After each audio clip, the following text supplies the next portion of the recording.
ফেসবুকে কিছু অসাধুই ব্যবসায়ী আছে, আসলে তাদের থেকে সতর্ক থাকা উচিত আমাদের প্রত্যেকেরই। তারা পেজ ঠিক করে দিবে, এই করে দিবে, সেই করে দিবে, নামে নামে কিন্তু আপনার পেজটাকে ধ্বংস করে দিচ্ছে। তো সবাই সময় থাকতে সাবধান হন। কেমন আছেন সবাই? নতুন একটা ডেইলি ব্লগ নিয়ে চলে আসলাম। কেন বললাম এই কথাটা? কারণ ইদানিং আমি অনেকগুলো ভিডিওতে দেখলাম যে তাদের পেজ নষ্ট হয়ে গেছে। কেন নষ্ট হয়ে গেছে? যে এই অসাধু ব্যবসায়ীদের কারণে। তারা কি করে, পেজ ঠিক করে দিবে বলে, পেজের সেটিংস ঠিক করে দিবে বলে তাদের কাছে পেজটা নিয়ে নেয়। আর যখন পেজটা নিয়ে নেয় তখন কিন্তু পেজটা ধ্বংস হয়ে যায়, কারণ তারা অনেক কিছুই জানে, অনেক আপডেট বুঝায় তারা আসলে। কিন্তু আসলে তা না, তারা পেজটাকে নিয়ে তাদের নামে করে না, সেটিংসটা এমনভাবে করে যে তাদের অ্যাকাউন্টে সব টাকা চলে যায়। তো আসলে আপনি যতটুকু পারেন ততটুকুই আপনার নিজের যোগ্যতা দিয়ে কাজটা করুন। কারণ ফেসবুক প্ল্যাটফর্মটা এমন একটা প্ল্যাটফর্ম, অনলাইন প্ল্যাটফর্মটা এমন একটা প্ল্যাটফর্ম যেখানে আপনি টিকে থাকতে হলে নিজেকেই কিন্তু যুদ্ধ করতে হবে, অন্যের ভরসায় কিন্তু যুদ্ধ করা যাবে না।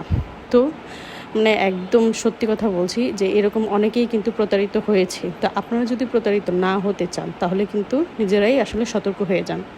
তো যাই হোক, আসলে এই কথাটা কেন বললাম, আপনাদেরকে সতর্ক করার জন্য বললাম যে আমি যে ভিডিওটা দেখেছি আপনাদের সাথে শেয়ার করলে হয়তো আপনারাও সেটা থেকে বিরত থাকবেন বা আপনারাও সতর্ক হবেন। যেরকম আমি নিজে সতর্ক, আমি কাউকে কিন্তু আমার বেস্ট সেটিংস কখনোই ঠিক করতে দেই না। একমাত্র আমার কোনো সেটিংসের সমস্যা হলে আমি ইউটিউব দেখে সমাধান করার চেষ্টা করি, অথবা আমি যখন না বুঝি তখন আমার হাজব্যান্ডকে বলি। এইটুকুই হচ্ছে আমার কাজ। আমি নিজে না পারি, আমার ঘরে যে থাকবে তাকে দিয়ে আমি কাজটা করাবো, কিন্তু বাইরের কোনো অসাধু ব্যবসায়ী দিয়ে কাজ করাবেন না আপনারা। সবাই কিন্তু প্রতারিত হওয়া থেকে বিরত থাকুন। তো যাই হোক, আজকে একদমই গ্যাস ছিল না, ঘুম থেকে উঠে এমনিতেই একটু উঠতে দেরি হয়ে গেছিলো, সকালে বৃষ্টি বৃষ্টি পড়ছিল, ওয়েদারটা ঠান্ডা ছিল। ঘুম থেকে উঠে দেখি প্রায় 10টারও বেশি বেজে গেছে। তার মধ্যে আবার আদা রসুন বাটাও ছিল না, সেই আদা রসুন বাটতে হবে, ছুলতে হবে। মেজাজটা এমনিতেই গরম হয়েছিল লেট করে ওঠার কারণে, তার মধ্যে আবার যখন দেখি যে গ্যাস নেই তখন তো আরও মেজাজ গরম। তাই ভাবলাম আজকে একদম শর্টকাট রান্না করব, তাহলে তাড়াতাড়ি হয়ে যাবে। এদিকে এই ইলেকট্রিক চুলার জন্য রান্না করব মাংস, রোস্ট রান্না করব। আমার হাজব্যান্ড আসলে কষানো মাংস থেকে রোস্টটাই বেশি পছন্দ করে। তো ঘরে রোস্টের মশলা ছিল না, আমার অল্প যেটুকু উপকরণ ছিল সেটুকু উপকরণ দিয়েই আমি রান্না করব। সবসময় যে রোস্টের মশলা দিয়ে রান্না করতে হবে, টক দই দিতে হবে এমন কোনো কথা নেই। আপনার ঘরে যেটুকু উপকরণ থাকে আপনি চাইলে কিন্তু সেটুকু উপকরণ দিয়ে রান্না করতে পারেন।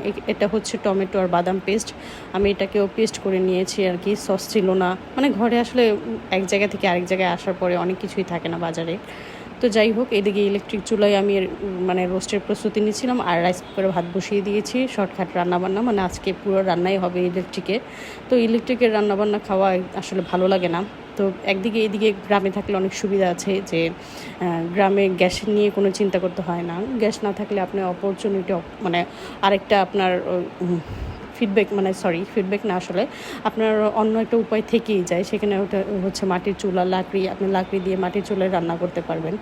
যাই হোক, এদিকে রোস্টের মশলাটা কষিয়ে দিয়ে তো চলে আসলাম কাপড়গুলো ওয়াশ করতে। প্রচণ্ড পরিমাণের কাপড় নোংরা হয়েছে, যাওয়ার আগে রেখে গিয়েছি কিছু, তারপরে আবার বাড়ি থেকে নিয়ে এসেছি। তো আবহাওয়াও কেমন, ওয়েদারটাও 2 দিন ধরে বৃষ্টি পরে। তো এই ধুবো করতে করতে ধোয়া হয় না, কারণ বারান্দা যেহেতু ছোট একটা, তার জন্য কাপড়ও ধুতে হয় একদিন পর বা 2 দিন পর এরকম। তো যাই হোক, অনেক কিছুই শেয়ার করলাম। তো ভিডিওটা কেমন লাগলো অবশ্যই কিন্তু কমেন্ট করে জানিয়ে যাবেন। ভালো লাগলে লাইক, কমেন্ট, শেয়ার সব কিছুই করে দেবেন। আর অসাধু ব্যবসায়ী থেকে কিন্তু সবাই সতর্ক থাকুন। সবাইকে এইটাই বলতে চাই, সবাই ভালো থাকুন, সুস্থ থাকুন।